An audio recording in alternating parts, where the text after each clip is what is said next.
This is your happy ceramics teacher talking to you, and I'm going to give you a demonstration today on how to throw a 25-pound pot cylinder. And I'm wearing the glasses to keep off the bright lights, but if I continue to wear them, I'm probably going to get sick, so I'll take them off. Okay. When you want to start throwing a 25-pound pot, one of the things that's most important is to get your body weight into it. And some people use their right hand to brace themselves, and like I showed you in the very beginning when you were throwing very small pots. For some reason, when I throw a large pot, I do just the reverse. I switch. I use my left hand like this, get my elbow into my hip, and use that to push the clay, and this right hand to pull the clay. And first of all, throwing a pot is very much like speaking. You have to generalize first, okay, or like doing a drawing or like doing a painting. You have to generalize what you're doing first. So you can't just grab a hold of it and center it up. So just move along the clay, kind of try to center it up, bring this back down, get everything to kind of come in. As soon as it starts overhanging, push it back in. And I'm using my body weight. Notice that I'm pushing my shoulders into the clay. Watch the elbow on the left hand. It always comes back in. When I push down with my right hand, I never push down any harder than that left hand is capable of pushing the clay back in. Now I'll go back down, pick up some more uneven clay, bring it to the top, push that down.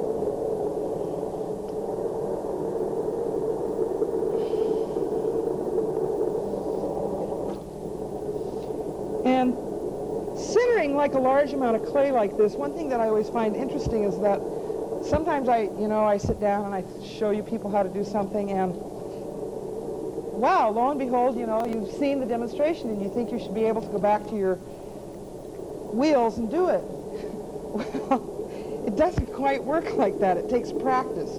It's like, it's no different than if your music teacher came up to you and showed you how to play a concerto. You wouldn't be able to play the concerto just because you had been shown how to do it. So it does take practice. So that's the thing, and you want to start throwing large amounts of clay, it's going to take a while before you can center 25 pounds up.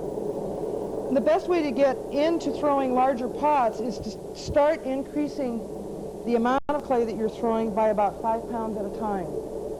And each time that you can throw the 5 pounds extra really, really well for about a week, then add another 5 pounds and do that for a week. And pretty soon just build yourself up. Okay, now that the clay is centered, what we have to do is go into it. Now, unless the clay is centered, there's no use in even going any further. So make sure that the clay is centered first. When I go into this, what I'm going to do is use 2 hands, because a tendency that you're going to have is that your fingers are going to overlap. They're going to start crossing over and you're going to go in uneven. So I use both hands. Okay, one hand directly over the top of the other. First, again, I just generalize an opening so that both hands can fit. I put water in it and push. And the right hand over the left hand helps keep those fingers straight so that I can go into the pot centered. If you go in off center, the whole pot's going to be off center. And it's important to have the water so that your hands slide by.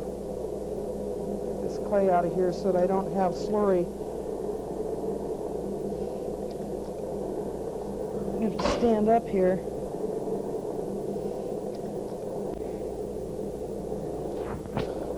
You might have to stand up to go down. If that makes sense.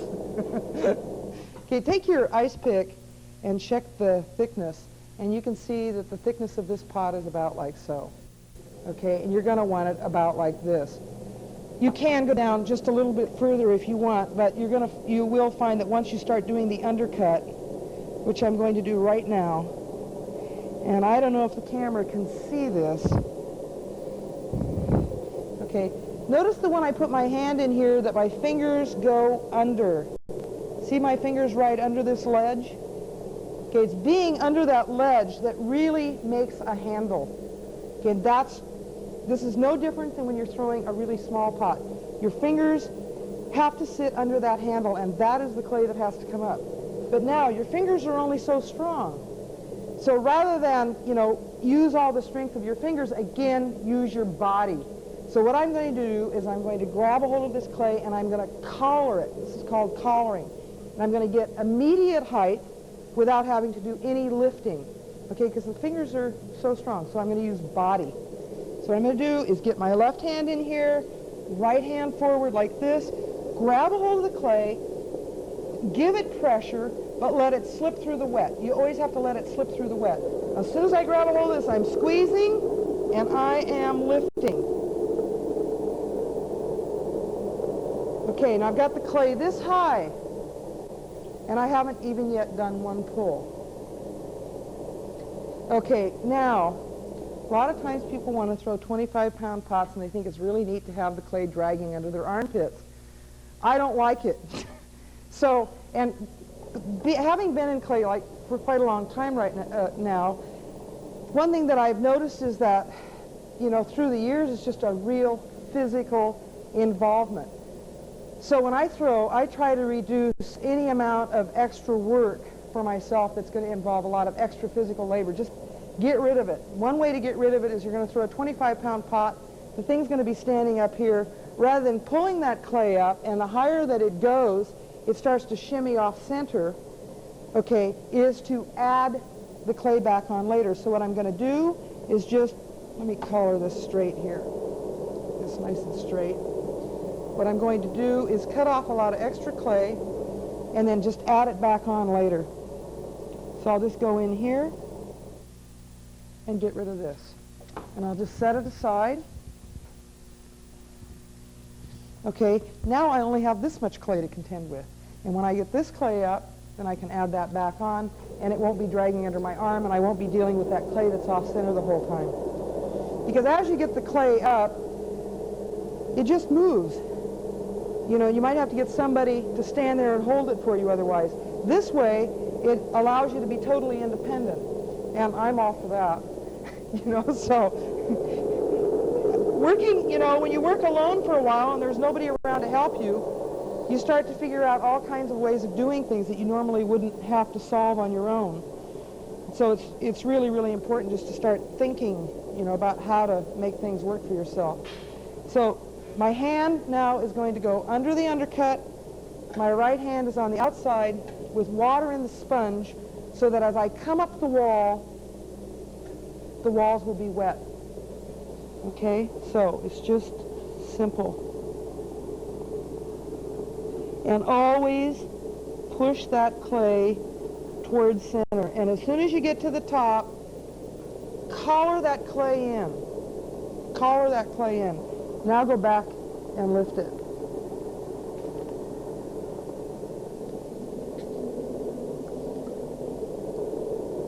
Collar the clay. Always come down. When you're throwing a large piece of clay, always come back down on that clay. Push that clay back into the walls. Don't worry that you're losing height. You can always get the height back.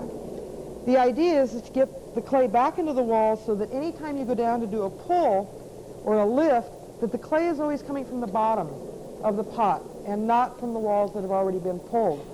The common problem when people start to throw large pots is that they leave all this weight at the bottom. And they, get the pot up there, and then they become paranoid about, oh my God, I've got all this clay down there, but all my walls are thin. How am I ever going to throw that clay into the walls? So get the clay up to begin with, and as soon as every time you do a pull, come down on the clay. Come down on it and get the clay back into the walls. Okay, now that I've got the water out of the inside, I'm going to wet the walls again. Do another undercut. Can the camera see the undercut? Yeah.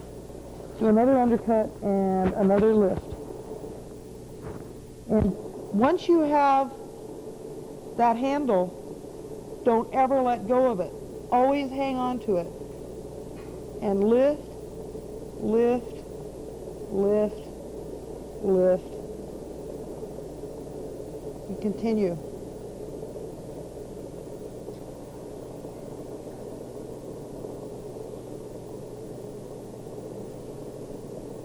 Now, you can imagine how tall this pot would be if I had thrown all the other clay on there. Okay, if I had left it all one piece. But because I didn't, it's a lot more manageable now. So I can deal with it. Now I've got to get the water out of the inside. And I'm going to straighten the walls out before I add the other piece on.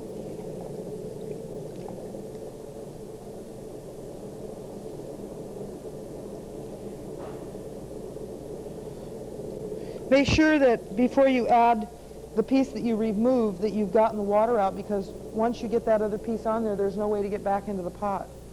Okay, because like right now it's here, and by the time I add it, okay, I'll really be able to pull it up. So what I'm going to do now is take my rib,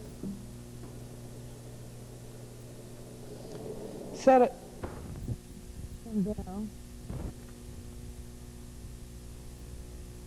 put it on an angle. Again, just do one more lift and clean the walls up, get the walls even.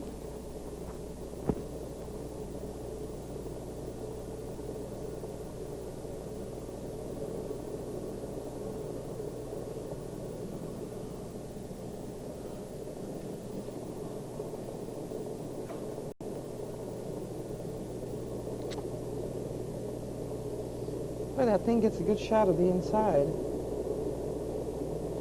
Okay, now just collar this in a little bit. We can always, remember, we can always get clay out, but it's always very, very difficult to get back in. Okay, so collar this in. We're going to add the other piece. Take a fork, score the top. By scoring the top, I mean really rough it up. Get that top roughed up. Now the other piece of clay, score it. Now I've never had a pot come apart that I've made like this. I know people that have had them come apart in stoneware, and it's primarily because they don't throw back down into the pot. But you'll see once I add this back on, and I always like the way that this looks, but you know, I always have to go further and throw it. Okay, now just take the clay and just push it down on the inside and the outside on this line. And I do it with my fingers. A lot of people do it with a tool. But you know my feeling about tools. I think use as few as possible. Whatever your fingers will do, have them do. Now I'm going to take this clay from here, push it back into the seam. I'm going to throw this clay down. Throw this clay down. Some of it will peel off, that's okay. Now we'll get in here and we'll pull the clay up just a little bit. And then I'll take this clay and I'll push it down again with my fingers. Go past that seam. See where that seam is? Just go past that seam. Just push that clay right into that seam. And if it pops, it's an air pocket. It's making a little joint there, and it's okay. Okay, so we basically have that joined.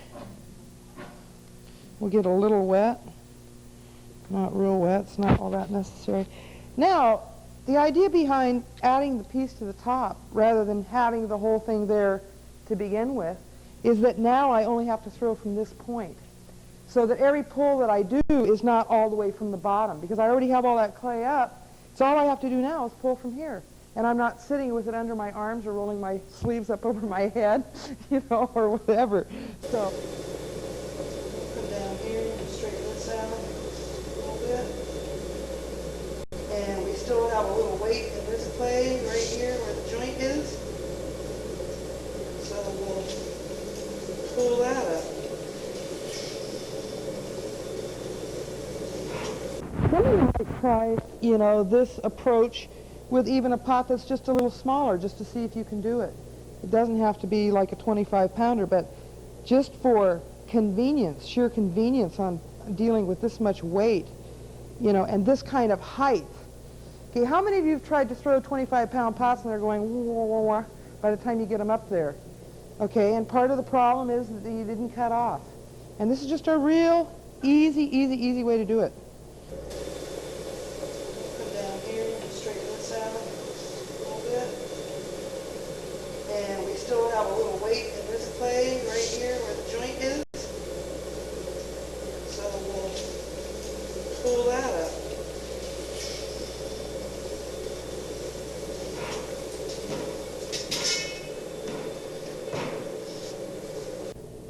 You know, if you want to pull them straight up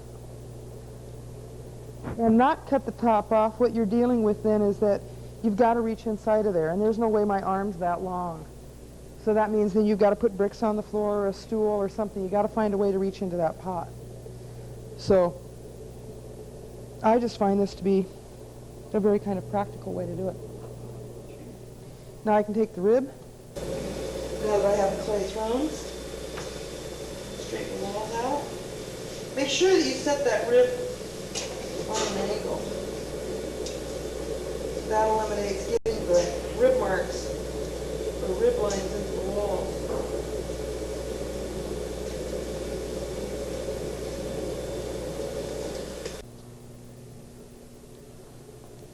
I may well just make this into a bottle. Wheel wants to go fast.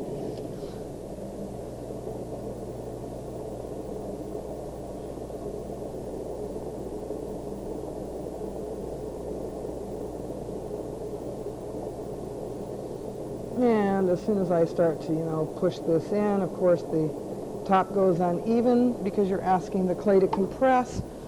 So as soon as you do that, get rid of that.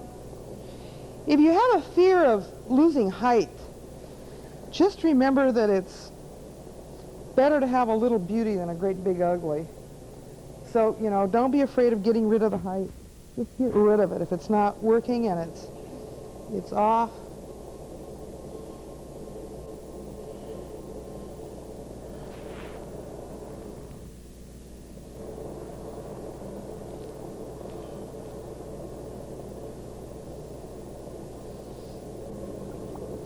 No, it's talking to me. They like to do that when they get this big. Create a nice little echo chamber in there.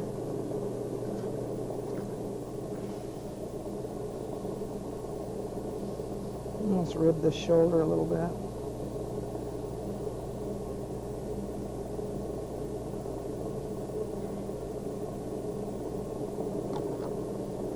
What?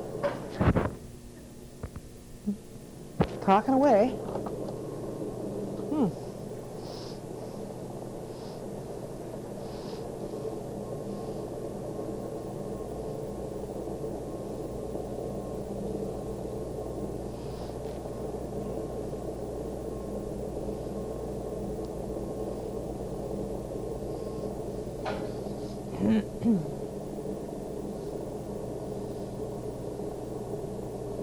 It's going to be for one long stem rose that wants to grow roots.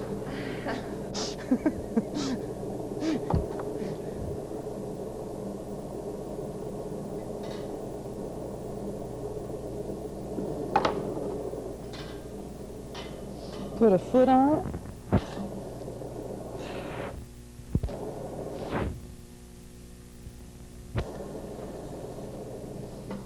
Okay. Any more? You have a question? You're saying you're going to throw like 25 pounds, but your final product, how much did you lose? I lost about 3 pounds, maybe. I lost maybe about 3 pounds. And a student will lose 20. Okay, so and the size of the pot is dependent, not only on your ability as a thrower, but also on the quality of the clay. Like if the clay is a lot stiffer, it'll be a lot taller. If the clay is a lot softer, it'll be shorter. Okay, because that soft clay doesn't want to stand up, and if you get a good stiff clay, it just stays right there. So, do you have any questions? Nothing? How long am I going to live? Well, I didn't throw this one on a bat, so probably about 20 minutes or so. Just let it set for about 20 minutes, and then I'll pull it off. Any more questions? Nothing?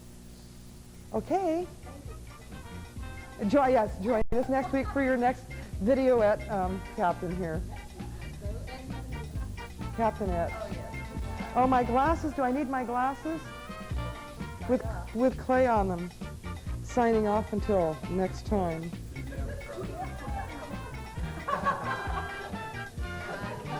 Anybody else want their hair frosted today? I couldn't do a thing with it this morning. I should have thought of this earlier. Okay. Great. That's it? Beam me up, Scotty.